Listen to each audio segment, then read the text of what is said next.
আজকের খুতবাটি অত্যন্ত প্রয়োজনীয় একটা বিষয় নিয়ে, যা সকলেই জানে এবং সকলেই শুনে থাকে, আর জানি প্রায় সকল মুসলিমই অভিযোগ করে থাকে। আর তা হলো উম্মার মাঝে ঐক্য এবং আমাদের সকলের একতাবদ্ধ হয়ে অবিচ্ছিন্ন একটি ভ্রাতৃত্বের সম্পর্ক গড়ে তোলা। এটা এমন বিষয় যা আপনি প্রতিদিনই লঙ্ঘিত হতে দেখবেন। আর আমরা সকলেই জানি যে উম্মার মাঝে দুর্বলতা এসেছে ঐক্যের অভাব থেকেই।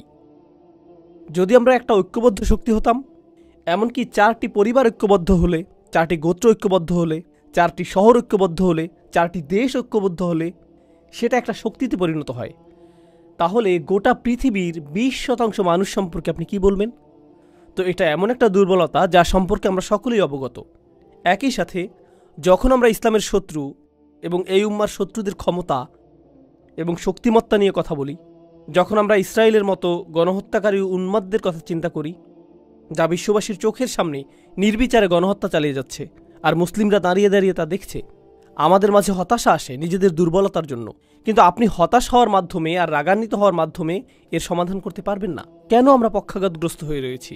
এই প্রশ্নটির সবচেয়ে যুক্তিসঙ্গত উত্তর হলো, আমরা ঐক্যবদ্ধ নই, আমাদের একক কণ্ঠ নেই, আমরা একক সত্তা হিসাবে কথা বলি না। আর আপনি সেটা অর্জনই বা করবেন কিভাবে? এটা অর্জন করা কি প্রায় অসম্ভব বলে মনে হয়। শত্রুদের উপায় উপকরণগুলোর কথা আপাতত ভুলে যান। যারা উম্মার অনিষ্ট চায় তাদের অর্থনৈতিক, প্রযুক্তিগত, অর্থসংস্থানগত, সামরিক উপায় উপকরণগুলোর কথা ভুলে যান। সেটা এমনকি বড় কোনো সমস্যাও না। প্রকৃত সমস্যা হলো আভ্যন্তরীণ সমস্যা। প্রকৃত সমস্যা হলো আমাদের নিজেদের ভিতরে যা রয়েছে। আমি উম্মার ঐক্য নিয়ে ভাষা কোনো বক্তব্য দিয়ে ক্ষান্ত হতে চাই না, কারণ আপনারা এরকম হাজার হাজার বক্তব্য শুনেছেন, আমিও শুনেছি। এজন্য আমি আসলেই সমস্যার গোড়া থেকে শুরু করতে চাই। আসুন বিষয়টা নিয়ে ভিন্নভাবে চিন্তা করি। ধরুন আপনি চমৎকার একটা ভূমি দেখতে পেলেন, যেখানে কোনো কিছু জন্মাচ্ছে না, এটাতে কোনো কিছু জন্মাচ্ছে না। আর আপনি বলছেন, এখানে কেন কিছু জন্মাচ্ছে না?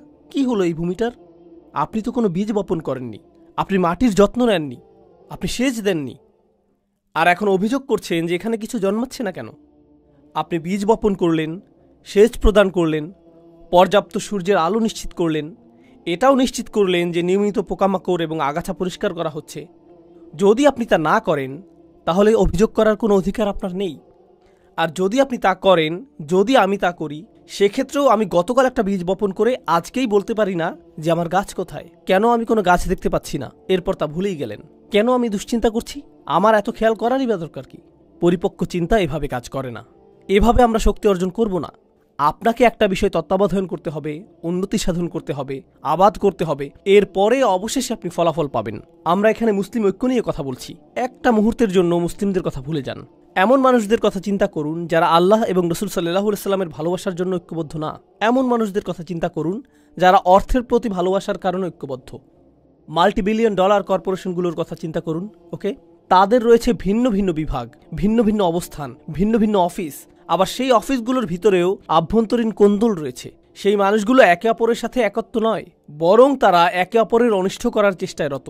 তো এই কোম্পানিগুলো কি করে? তারা মাল্টিমিলিয়ন ডলার ব্যয় করে টিম বিল্ডিং, কোম্পানির সংহতি রক্ষার অনুশীলন, অফিস পার্টি এবং এই ধরনের সকল কার্যক্রম পরিচালনা করে, শুধুমাত্র কর্মচারীরা যাতে একে অপরের সাথে ঐক্যবদ্ধ থাকে, যাতে একে অপরের সাথে অন্তর্গত কোন্দলে না জড়ায় এবং একে অপরের সাথে একত্রতা অনুভব করে। কিন্তু এই পেশাজীবীদেরকে ঐক্যবদ্ধ করার পেছনের কারণটি কি? এই প্রকৌশলীদের, প্রোগ্রামারদের, হিসাবরক্ষকদের, ডিজাইনারদের, সকল মানুষদেরকে যা ঐক্যবদ্ধ করেছে তা হলো আমাদের সকলকে আরও বেশি অর্থ উপার্জন করতে হবে। আর বছর শেষে তারা কি উদযাপন করে?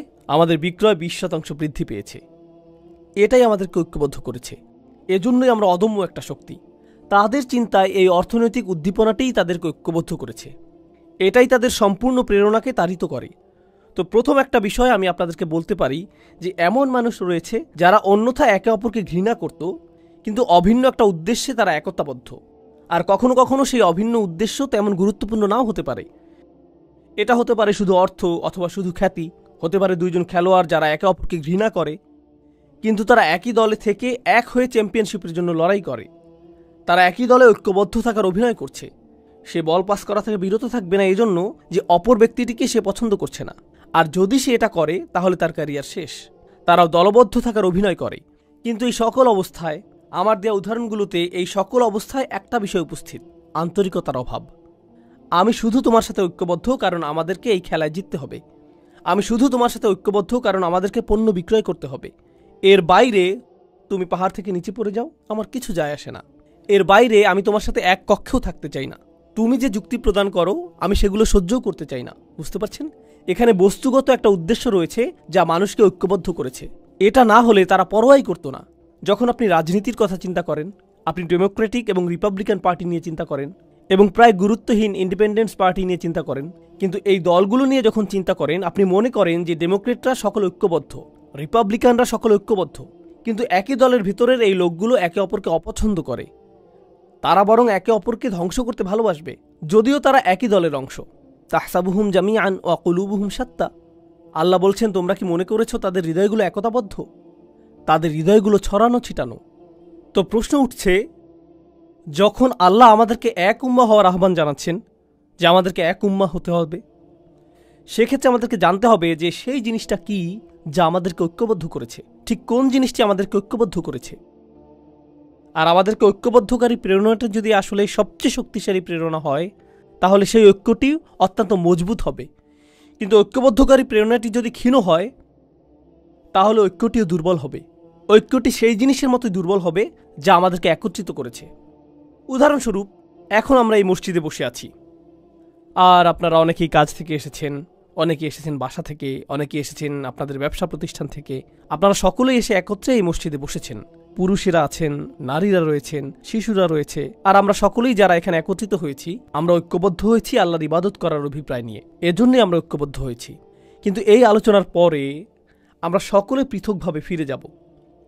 তো যদিও এখানে আমরা কয়েকশো মানুষ থাকি, কয়েক হাজারও থাকি, আমরা একত্রিত হয়েছি ঠিকই, কিন্তু আসলে আমরা 1000 স্বতন্ত্র ব্যক্তি। আমরা আসলাম এবং একসাথে একটি কাজ করলাম, তারপর আমরা চলে গেলাম, এটুকুই। এটা ঐক্যের বহিঃপ্রকাশ নয়, এটা হলো সম্মিলিত একটা উদ্দেশ্যের বহিঃপ্রকাশ। আমাদের শুধু সম্মিলিত একটা উদ্দেশ্য ছিল। আমাদের সকলের উদ্দেশ্য ছিল জুমার নামাজ আদায় করা, এটুকুই। এটা দ্বারা এটা বোঝায় না যে এই সম্প্রদায়টি ঐক্যবদ্ধ, কোনোভাবেই এটা প্রদর্শন করে না। এখানে আমাদের উদ্দেশ্য হলো ইবাদত করা। কিন্তু আপনি যদি শুধু একটি উদ্দেশ্য দ্বারা ঐক্যবদ্ধ হন, আর এটাই যদি হয় সব, তাহলে যখনই সেই উদ্দেশ্য সমাপ্ত হবে আপনার ঐক্যও শেষ হয়ে যাবে, অন্য আর কিছুর প্রয়োজন হবে না। আমি শুধু চাই যে আমার সন্তানেরা মসজিদে যাক, আমি শুধু চাই যে আমার সন্তান কিছুটা কোরআন শিখুক, আমি শুধু কোনোভাবে ইসলামের সাথে সম্পর্ক অনুভব করতে চাই, এটুকুই। যদি এটাই আপনার উদ্দেশ্য হয় তাহলে এটুকুই পাবেন। যখন সেটা পূরণ হবে আপনার আর কোনো প্রয়োজন থাকবে না, আর কোনো লক্ষ্য থাকবে না। কোরআন ঐক্য সম্পর্কে সম্পূর্ণ ভিন্ন একটা চিত্র অঙ্কন করেছে।